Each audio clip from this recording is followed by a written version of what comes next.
Welcome back, Nerd Squad. My name is Rory Destroya, and this is Top 10 Nerd. We've seen the actors who play the Avengers in so many movies now that it would be really hard to imagine other people taking on the roles. But wouldn't you know, all roles have auditions, and some very familiar faces came pretty darn close to snagging said roles. So let's take a look at the top 10 actors who were almost Avengers.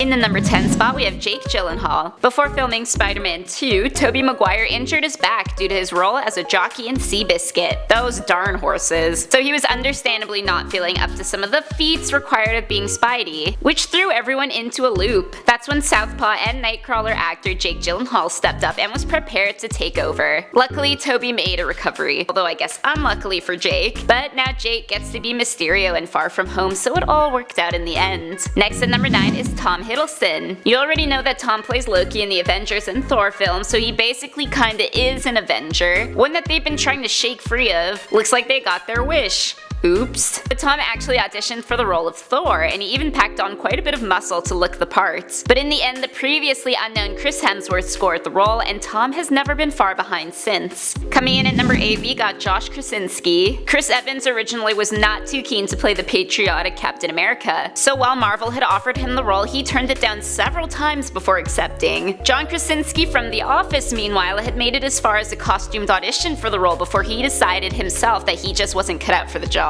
One look at Chris Hemsworth in his Asgardian garb was enough to convince John that he was not ready physically. In the number 7 spot is Lindsay Lohan. The star of one of my favorite movies, Mean Girls, was almost cast to make an appearance as an unknown Avengers character. While she never explicitly stated what the role was, she did state that it ended up going to a relatively unknown actress, so we can only assume it wasn't Scarlett Johansson's Black Widow. Not that I could really see her in that role to begin with. Best guesses are with Maria Hill, a S.H.I.E.L.D. former director and associate to the Avengers. Up at number 6, we have Sam Rockwell. When Marvel Studios was just starting out, who was going to be playing Iron Man was a very important decision that would set them up for either disaster or success. Sam Rockwell, who you may know from Hitchhiker's Guide to the Galaxy, was highly considered for the role until Robert Downey Jr. was selected instead to become the face of the MCU. But this guy didn't miss out either. He ended up playing Justin Hammer in Iron Man 2, making this another story where everybody wins. Coming in at number 5, we have Liam Hemsworth. Because the Hemsworth boys are totally interchangeable, right?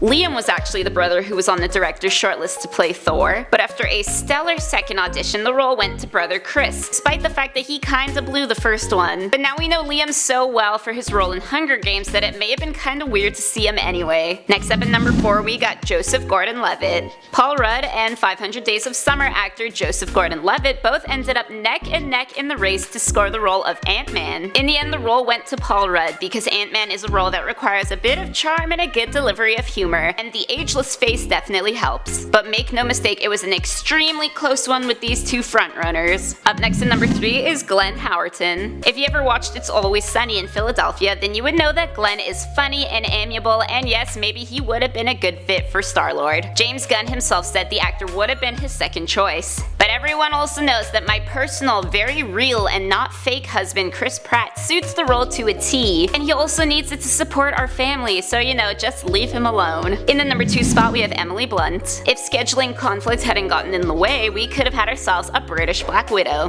which would have been a little weird, but Emily Blunt wasn't the director's favorite for no reason. Unfortunately, she had to turn down the role because of scheduling issues with Gulliver's Travels, a movie that did significantly worse than Iron Man 2, so maybe she's kicking herself a little for that choice. And finally, in the number 1 spot is Tom Cruise. Now, while I personally don't enjoy Tom Cruise's acting that much, I do have to admit he probably would have made a pretty good Tony Stark. It's so hard to see anybody but Robert Downey Jr. in the role now, but if you close your eyes and try, Tom doesn't seem so hard to imagine. Tom was actually in talks with the budding Marvel Studios for years as the movie was kind of in developmental limbo. In the end, Robert Downey Jr. won out, but he's got Mission Impossible, and that's a win in itself. So those are the top 10 actors who were almost Avengers. Let me know in the comments section down below what actor you would love to see as an Avenger. My name is Rory Destroya, thanks for watching, and don't forget to subscribe so you never miss another nerdy list.